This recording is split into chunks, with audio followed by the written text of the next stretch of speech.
scream because the mic is really far away. She didn't hear me that way. Like she hears like a really faint echo of me saying, "You're good." Because Corinne, I'm standing here and the mic's over. No, but like I'm on the other end, like almost crying over here, Sorry. and you're like, "You're good." Like that might have been the first time she ever shared that with someone.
you should be able to move money between savings and.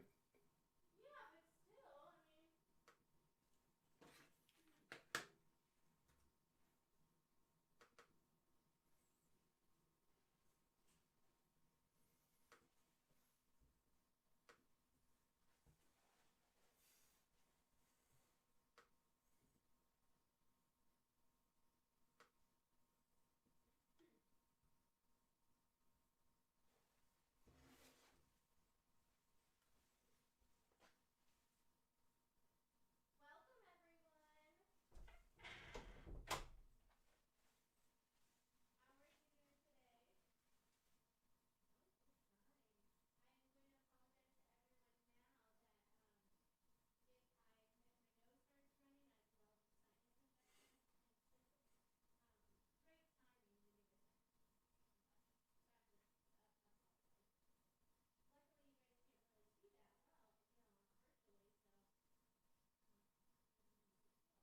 I'm in the middle of a really critical Call of Duty game here. Could we delay this by?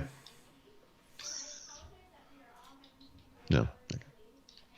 Well, we are live, so you can just vent out the I'm frustrations. not doing well, so there will be some frustrations.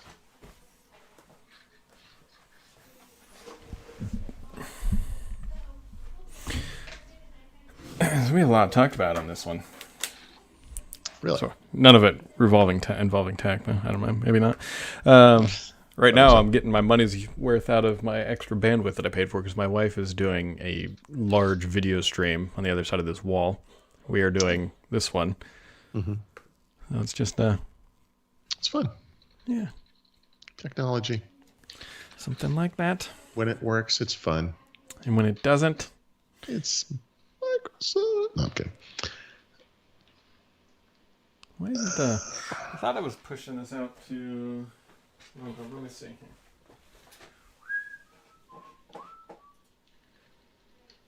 There's periscopes. Sucker.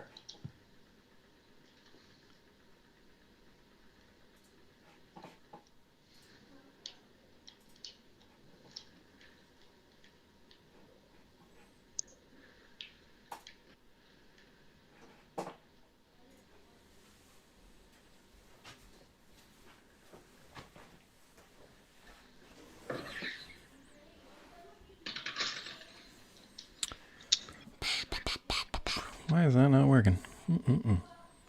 Because it's Friday. Well, I'm just offering help. I mean, all I can do is do everything I can to help. oh, okay. So I see what it did. It didn't pin it to the top. Well, I was trying. I pushed it to the Thurrott feed Twitter account too. This thing we were doing. Oh yeah, that's so that won't appear for about 30 minutes. Well, no, it shows up, but I don't know if Twitter updated their app because it used to pin to the top, and now it doesn't. Whatever. Yeah. One person in your front yard. Yeah, my front yard. You gonna get the Amazon in-house drone? Oh my God, I cannot.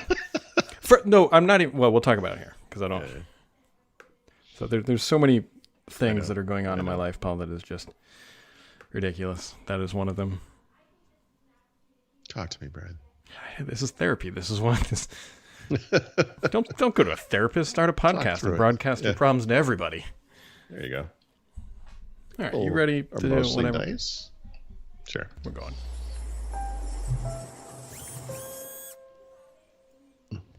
This is, I hit the wrong button there. That's the one we're looking for. I know. All right. So many things are going on. Well, first off, Paul, I tweeted this out, and we've been talking about this. This is the first thing that's on my agenda for today.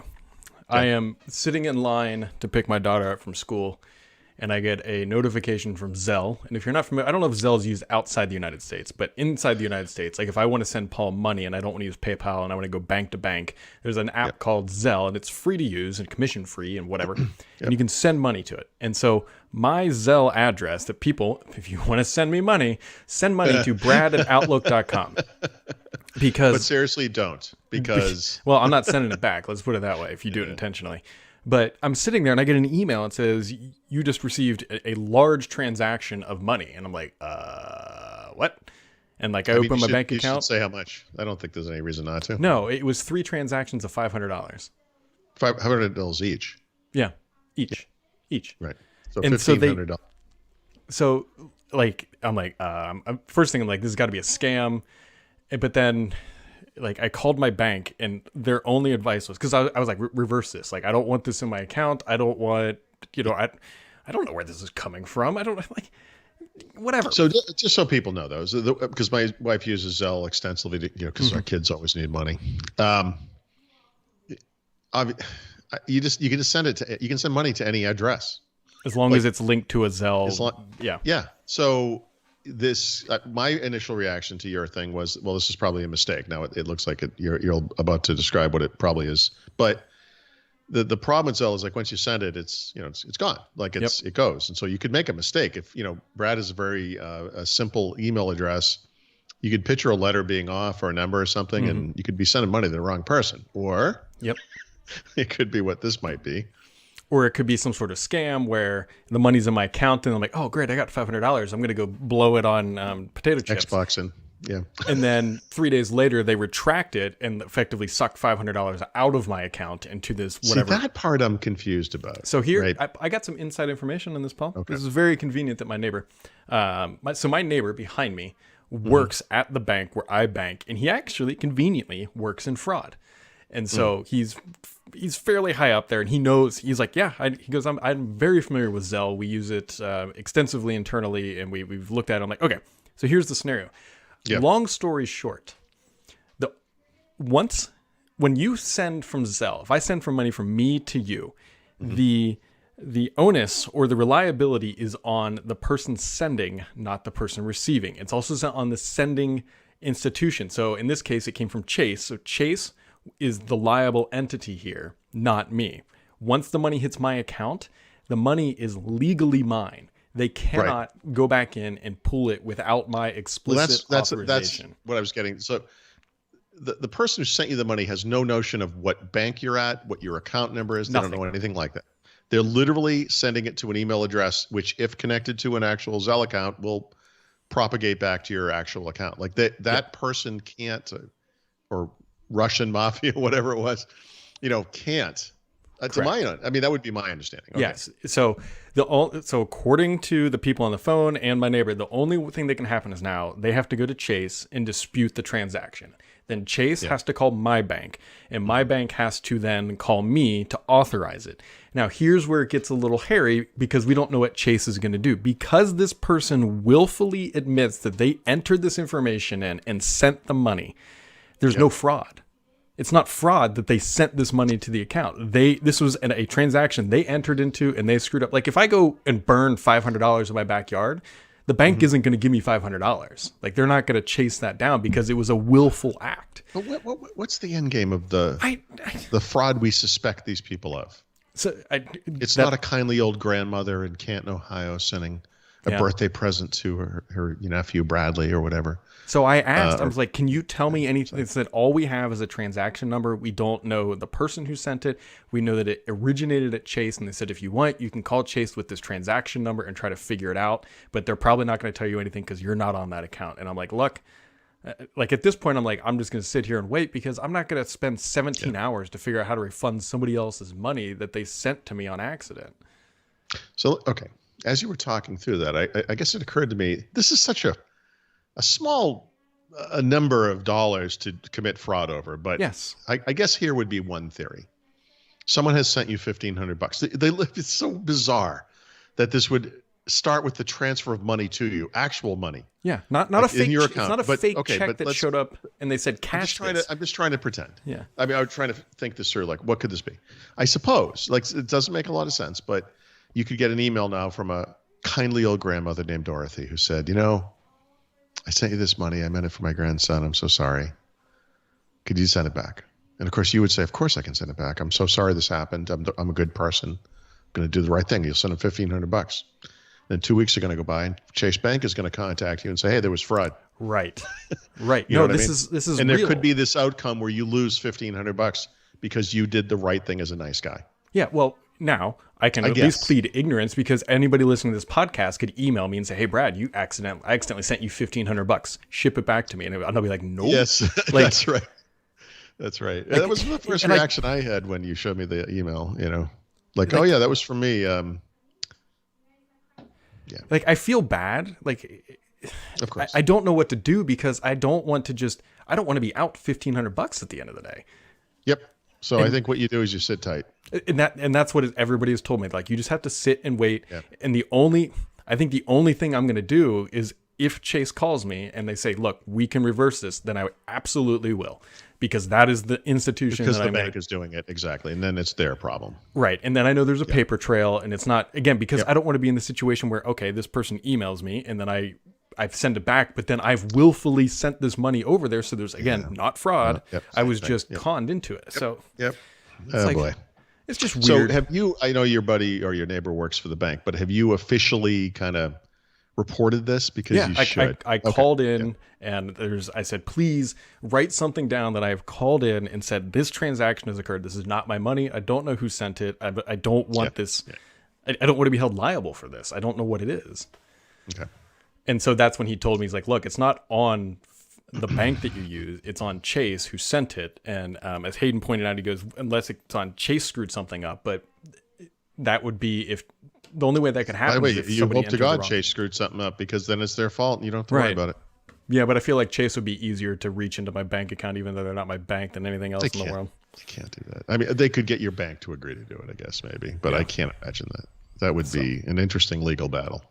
Yep. Anyways, speaking of interesting things, Amazon vomited onto the world about 7,000 different Amazon devices. So Can I ask you, before you get to the details, I'm just curious. I go through great periods of indecision when it comes to purchases. Like I rethink everything all the time. Like I can't help it. Like I was, we actually went into a Best Buy the other day, my wife and I, because we were looking for a toaster oven, and it's the first time I've stepped foot in the store in over 6 months, whatever. But I walked by an Amazon, the nice Echo speaker, the kind of stereo kind of thing, and I looked at it, and I thought, man, I can almost imagine going like all Amazon on speakers and stuff. Like I have those stupid moments, you know what I mean? Stupid. I rethink it. Phones, wearables is big stuff now, but it's everything. Like I do this all the time. Does this Amazon stuff ever, or like Amazon today, but Google in a couple weeks, or Apple whenever they do their stuff? Do you suffer from this problem? Like where something like it's, oh, look, something new, completely different. Like, did you look at any of this stuff and think, Oh, I went one step further than that, Paul. I bought a car and I'm waiting for it to arrive. And I'm sitting here thinking like, should I have not gotten an electric car? Should I gotten just, something that I know I can get the wrench out and actually fix in my garage? right. So indecision, I think, is just natural human whatever. Okay, but with Amazon specifically, because like you said, they vomited like 70 different products out yesterday. I mean, do you ever look at any of that stuff? Did you look at that stuff and think, that's nothing. I've honestly kind of really moved away from all that stuff. I had our house I have too. Yeah. really wired up. But did you do Amazon? You had some Amazon. We still have some of the Amazon stuff. Yeah. It's not plugged in right now. What I've gone back to actually is I've bought a bunch. I didn't even go back to it. It's just I unhooked the Amazon connection of it. I've just got a bunch of the Hue like plugs. Yeah. And so like your watch, I can do it right now. Like, and they're just wired up through various things. But none of them are through the voice stuff just because it wasn't, Nope. it never added enough value to justify It's it. not natural. It's just frustrating. Even the one thing I'll say, like the Google's the Google's display thing we have, there'd be a photograph, and I'll want to know where it's from. And I'll say, I stopped saying this because I'll say, Google, where was this photo taken? And every single time, I'm sorry, that information isn't available. It has no idea where the photo's taken. So then I'll say, because it always doesn't know, now I just say, Google, when was this photo taken? It always knows that. Yeah. And then I can either go to Google Photos menu and look up the date, or I just, I know, okay, because based on whatever year or month it was, I know it was this place, not this place. But yeah, I find the way stuff has just been big on promise and light on real world use. I will tell you though, when yesterday Amazon announces, don't spoil it if people are, you'll see where I'm going with this. So they announced this little drone thing that like plugs in and takes off and flies around and can video stuff. When I saw that without having read anything, I was actually slightly interested for like a minute because, Paul, I thought it was for outside your house. Right.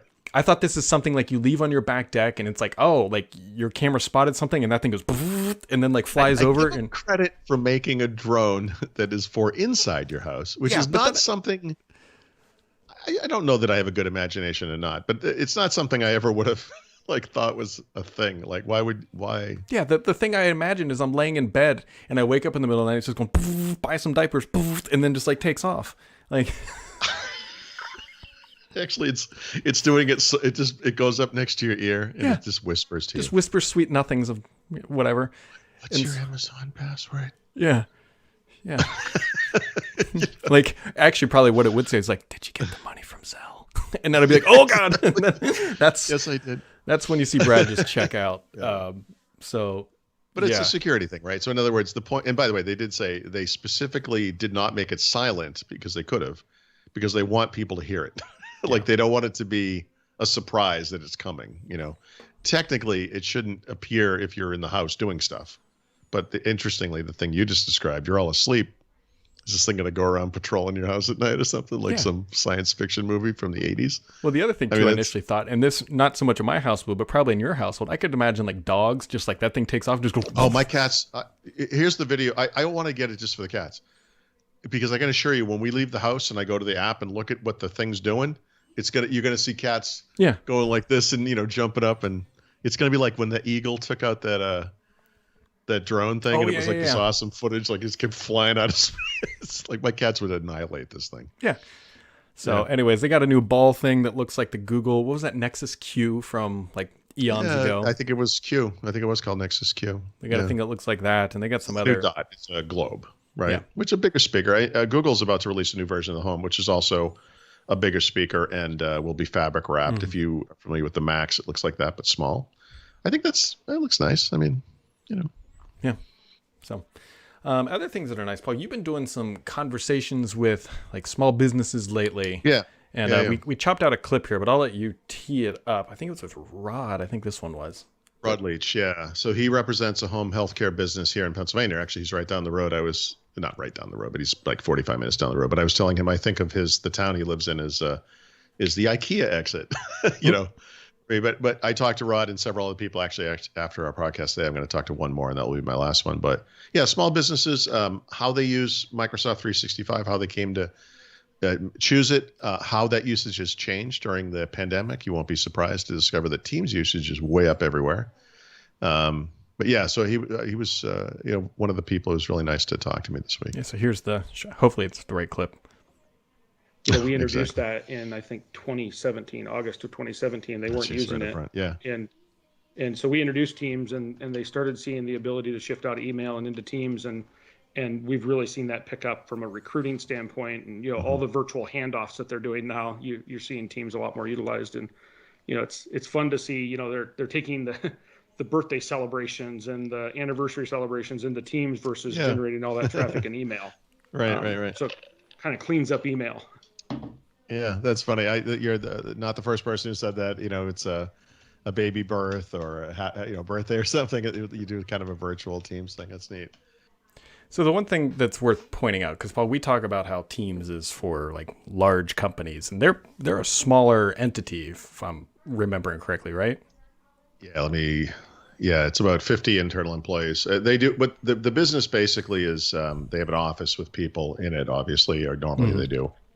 People that go out into people's homes, patients. Yep. And a lot of those people internally used to go out occasionally on those visits and, check up on things and whatever. But they have turned into a big Surface shop. He wanted to make sure I got that into the conversation was they use Surface devices, love them, have never had any reliability issues at all.